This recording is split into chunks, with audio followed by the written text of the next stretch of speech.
Hello everyone! I'm starting this video today. Oh, sorry. There's a blue jay in my tree right there. Oh, it's gone now. It's up higher. I wanted to show you guys that. Because it relates to our conversation about avian flu. Yay! So anyway, I'll start this off by saying happy Friday. It's a beautiful Friday here in the 70s, and I'm chilling out with my dogs. My parents are visiting, so we've been doing a lot of yard work, which means the dogs have been hanging out here a lot, and they haven't gotten as much attention today. Or all week. And Lenore decided to roll in the mud, which is great. I'm fine with it. It's a nice dry day, but it's muddy in here because I decided to, yeet the water over, when, the hose is spraying, but you need to go slightly farther, so you just kind of put your... Oh, man, it flew away again. It's up in the tree. Anyway, you just kind of spray the water with your finger. There it is. Yeah, I did that. So, anyway, half their pen now is mud, which is fine. Anyway, so we're going to talk about avian flu today, because that was the concern. Avian flu this year is really bad. Oh, here we go, friend. Thank you. So I don't know if you guys remember, but years and years and years ago, there was the H1N1 virus. I think I was a freshman, or I must have been a freshman in high school when that happened. So we're talking 2009. There you guys go. I just aged myself. I'm 20, I'll be 28 this year. So anyway, 2009, I was in high school. And the H1N1, the bird flu, was the big thing. So, sorry, you can't really see it. I bet you'd be more interested in watching my dogs watch them. So that is, as far as I understand, that is not the same bird flu that is going around this year, avian flu. But that year, the bird flu jumped to humans. So anyway, fast forward now. What year is it? 2022. That's right. I'm getting married this year, guys. I should know what year it is. So fast forward now 13 years. And we have this year's bird flu, which is thankfully not jumped to humans yet, as far as I know. And it's still solely in birds. However, it's really bad this year. And it's bad a lot of years, but it's really bad this year. I think it was one of the first, we're in Minnesota, and I think this is one of the first years in a long time that we've actually gotten it in Minnesota. So, what happens with the bird flu is that it can be passed from wild birds. That's why I filmed our blue jay friend over there. And it spreads very quickly. If you want to know how your state is doing, you can Google it. And most states have this really fancy, fun little diagram that goes by county, and it will tell you if bird flu has been detected in your county and if it has been detected in wild flocks or domestic flocks. Once it's in domestic flocks, that's a bigger concern. Now, our state and many states have a very strict protocol about how they handle it. And that protocol can be a little heartbreaking.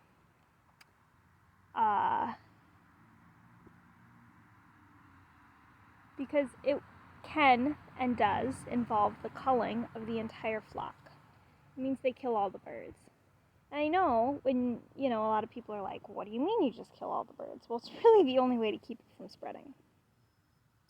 I don't know if you guys had heard, but a little while ago, there was it Tyson chicken? I don't remember. There's a big chicken, and they ended up having to burn down an entire barn of factory farm chickens. It was I feel like this is an exaggeration, but I feel like it was 5 million. But anyway, it was thousands at the very least of birds that got killed because bird flu was in there. And you have to cull them all. Generally, when they're found in a domestic flock, the surrounding area will also be locked down. You can't sell your birds in and out of that area. Not all of the surrounding area will be culled. Depends on how close you are and how much contact you have with the infected flock. So this is why it's a big deal. Because it can very quickly start meat lessons. What's that called? Shortages. There we go. And it's just overall a big deal. So so you are supposed to report any sick or dead birds that you have. And if you see a wild bird that is sick or dead or acting out of the ordinary, you need to call and report it. Especially geese, ducks, waterfowl, turkeys, wild poultry type birds.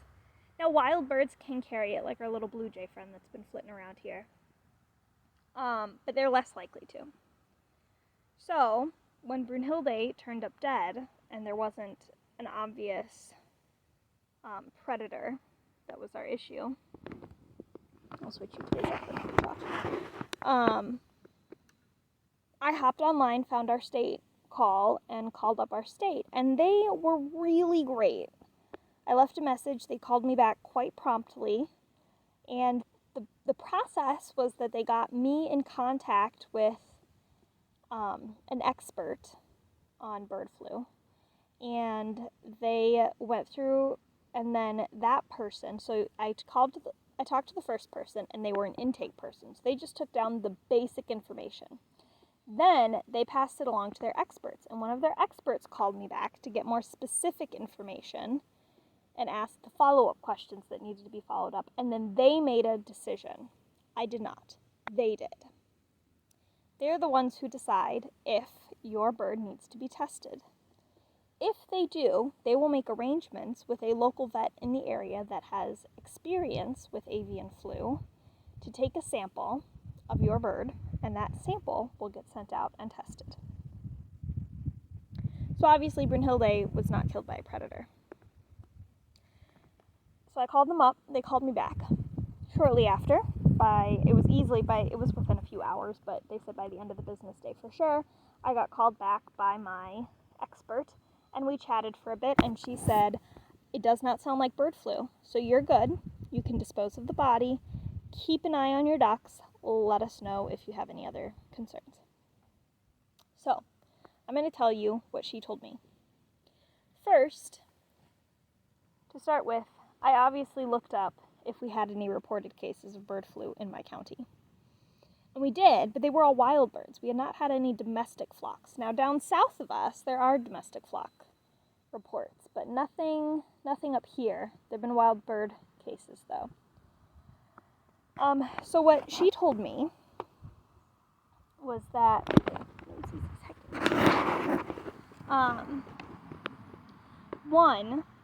so the avian flu is a respiratory illness, hence flu. And what you're looking at is watery eyes, which is one of the concerns that I had with Brunhilde, because her eyes were pretty watery before she passed away, but then also trouble breathing, which I did not see that in Hildy at all. So what she told me is that it's more common in ducks that they're seeing more neurological symptoms than they are the breathing and the respiratory. So what I would be looking for in my flock, since we're all ducks, is we'd be looking more for drunken behavior. They're having a hard time walking in a straight line. They're staring up at the sky, walking in circles a lot, just kind of like drunken walking behavior. And that would be a greater sign than the watery eyes for us. So that's what I've been on the lookout for, is those neurological signs. Now, it's been almost a week since it has been a week since she passed away. Because she passed away Wednesday night, I think. So it's been a week since she's passed away, and we haven't seen any concerning behaviors. So that was one. Number two, she said that at least in Minnesota, they haven't really seen any cases passing from wild non-poultry birds. So that was my concern. So she asked if I had any water on the property. Obviously we have pools, but we don't have a natural water source on the property. Nor do the ducks have access to a natural water source, say off property. You know, maybe there was a pond in the woods behind our house that they go to. They don't have access to that. Mostly what's happening is that the ducks, especially if you have a mixed flock, the ducks will go down to the water source, hang out with the wild geese and ducks, get it from them, bring it back to the rest of your mixed flock. Obviously that can't happen because we don't have a natural water source. We also don't have geese that, we don't have geese and wild ducks that hang out in our yard. We do have wild birds, hence our blue jay.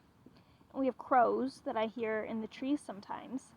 But they don't hang around too much. And so, my big squishy boy. Oh, sweet boy. And so, because of that, she said that she really didn't have any reason to think that it was bird avian flu. In addition to that, she says that ducks have been having more luck surviving, at least in our area, than chickens. Ducks have been doing pretty okay and have been recovering. Chickens are the ones more likely to die. Now, of course, that didn't really mean much because Brunhilde was already in rough shape. So anyway, we did not get her tested. But that's kind of the lowdown of the avian flu. It has to be contained. The meat and the eggs are currently still safe to eat, but I don't think they recommend you eat them for obvious reasons. But they haven't currently jumped. But, I mean, it's always a big concern when we've got a big chunk of avian flu, like a huge, kind of brutal avian flu going around right now. We don't want it to jump to humans, especially not when we're in the middle of a pandemic, y'all, with COVID. So, anyway, that's the deal. If you see a bird, well, if you have a flock, you obviously already know. You need to report any sick or dead birds. If you don't have a flock, but you see some kind of weird behavior from like a wild goose, there's one on our track into the city that we use sometimes, and I've been thought about if he's there next time we go up there, I might call in. And report him because he's just by himself a lot, which is kind of odd. Anyway, so yeah, that's kind of the lowdown. You can take biosecurity measures, which we have considered. The big part of our biosecurity, the big part again of biosecurity is keeping ducks away from other wild waterfowl. And again, we don't have that problem. So we haven't done much with biosecurity because of that, but it's important that you also keep water cleaned out every day so they're not sharing water with wild birds too much. You should take water and food in every night and put them in a covered area that the wild birds can't get to, and then give them fresh water every day. Limit cross-contamination between flocks. So if you have somebody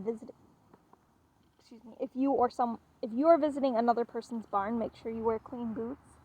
And when you get back, clean your boots before going back into your flock yard. And vice versa. If you have somebody coming in to your flock, consider keeping pairs of boots at home. We've thought about that, just getting a specific pair of boots that's just for guests that come from flocks, and they can wear those boots as spares so that they're not contaminating our yard with the dirt and things like that from their flock. So those are kind of different ways that you can go into biosecurity. How much of a lockdown you go under is, whether you completely limit guests from coming is going to be largely dependent on your area and how much of a concern it is. Clearly, it's not a huge concern up here. It's mostly from wild bird transmission. In our area specifically, she said that they've seen almost no transmission that wasn't from access to wild birds or wild waterfowl. So we haven't really had to do much of a lockdown. If we had access to natural water sources, or we had concerns about wild geese or anything like that, we would do more. But we don't. So anyway, there you go. That's the basic rundown of everything that I've learned about avian flu in the last week. after Brunhild Day. All of our ducks are doing really well from there, and I have no concerns going forward. So we're all good here. Obviously, we'll still be keeping a careful eye out. But I hope everyone's doing well, and if you have a flock, I hope you guys are hanging in there. So we will see you next week for sure for week 2 candling, which I will do at night this time, promise. And that's it. I don't know what else. I'm sure I have more things to tell you about, but that's for another time. Thanks for tuning in, everyone. Have a great weekend.